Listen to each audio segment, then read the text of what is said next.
आज Doubtnut app download करें। Doubtnut पर अपने सभी गणित, रसायन विज्ञान, भौतिक विज्ञान और जीव विज्ञान के डाउट्स का करो सफाया।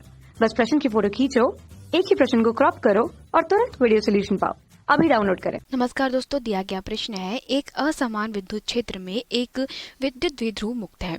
यह रैखिक तथा कोणीय दोनों रूप से त्वरित होगा। तो उपरोक्त कथन सत्य है अथवा असत्य है, यह पूछा गया है। तो बात कर रहे हैं हम लोग किसकी, एक असमान विद्युत क्षेत्र की। मतलब विद्युत क्षेत्र ई जो है वो कैसा है, समय के सापेक्ष परिवर्ती विद्युत क्षेत्र है। तो अब इस परिवर्ती विद्युत क्षेत्र ई में एक विद्युत द्विध्रुव, तो द्विध्रुव हमको पता है क्या होता है दोस्तों, परस्पर बराबर परंतु विपरीत प्रकार के जो आवेश होते हैं उनको हमको क्या कर लेते हैं, बहुत ही हम पास पास में रख देते हैं, तो एक द्विध्रुव का निर्माण होता है। तो अब ये जो विद्युत द्विध्रुव है, ठीक है, तो ये वाला विद्युत द्विध्रुव, या आप इसको क्या कर सकते हैं, आप इसको प्लस क्यू और यहाँ पे माइनस क्यू और इसके बीच में आप इसको एक इससे रेखा से भी दर्शा सकते हैं। तो ये आपका क्या होता है, निकाय जो होता है विद्युत द्विध्रुव कहलाता है।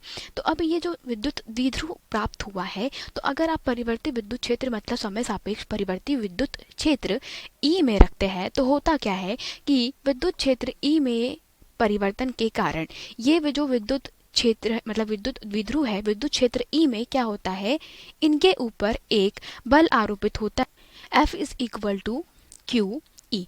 तो ये जो हमारे पास में बल आरोपित होता है विद्युत आवेशों के ऊपर, तो प्लस क्यू के ऊपर एक बल आरोपित होगा और माइनस क्यू के ऊपर एक बल आरोपित होगा। मतलब ये जो बल होता है वो कैसा आरोपित होता है, रैखिक बल होता है। कहने का मतलब ये होता है कि इनका परिणामी जो रहेगा उसके दिशा में क्या होगा, बल आरोपित होगा। ठीक है, तो ये एक रैखिक बल आरोपित होता है। और फिर हमारे प्रश्न में पूछा गया है कि कोणीय रूप से भी त्वरित होता है। तो चूंकि अगर यहाँ पर विद्युत क्षेत्र ई जो है वो कैसा है, परस्पर परिवर्तित हो रहा है, तो इसके कारण हम अगर कहें कि हमारा मान लेते हैं कि ये प्लस क्यू आवेश है और ये माइनस क्यू आवेश है। तो चूंकि विद्युत क्षेत्र ई जो है वो कैसा है, परिवर्ती प्रकार का है, तो इसके कारण अब क्या होगा, यहाँ पर विद्युत क्षेत्र ई में इनके ऊपर एक क्या होगा दोस्तों, परिणामी बल आघूर्ण उत्पन्न होगा।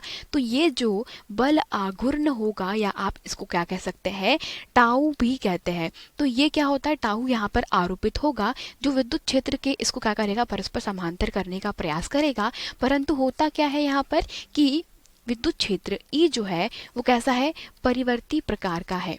तो इसके कारण यहाँ पर सदैव कैसा परिवर्ती बल आघूर्ण कार्य करेगा। ठीक है, अतः हम कहेंगे कि एक समान या एक असमान विद्युत क्षेत्र में विद्युत द्विध्रुव अगर मुक्त है तो यह रैखिक तथा कोणीय दोनों रूप से त्वरित होता है, क्योंकि परिवर्ती विद्युत क्षेत्र के कारण इसके ऊपर सदैव एक परिणामी बल F equal to q E क्या होगा, आरोपित होगा, जो एक प्रकार का रैखिक बल होता है।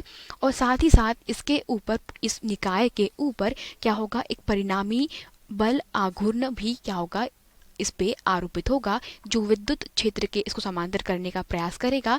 परंतु चूंकि विद्युत क्षेत्र ई परिवर्तित है, तो यह कोणीय रूप से क्या करेगा, हमेशा बदलते रहेगा। तो यही क्या है, हमारे प्रश्न का उत्तर है। अतः क्या बोलेंगे कि यह जो कथन है वो कैसा है, सत्य प्रकार का कथन है। धन्यवाद।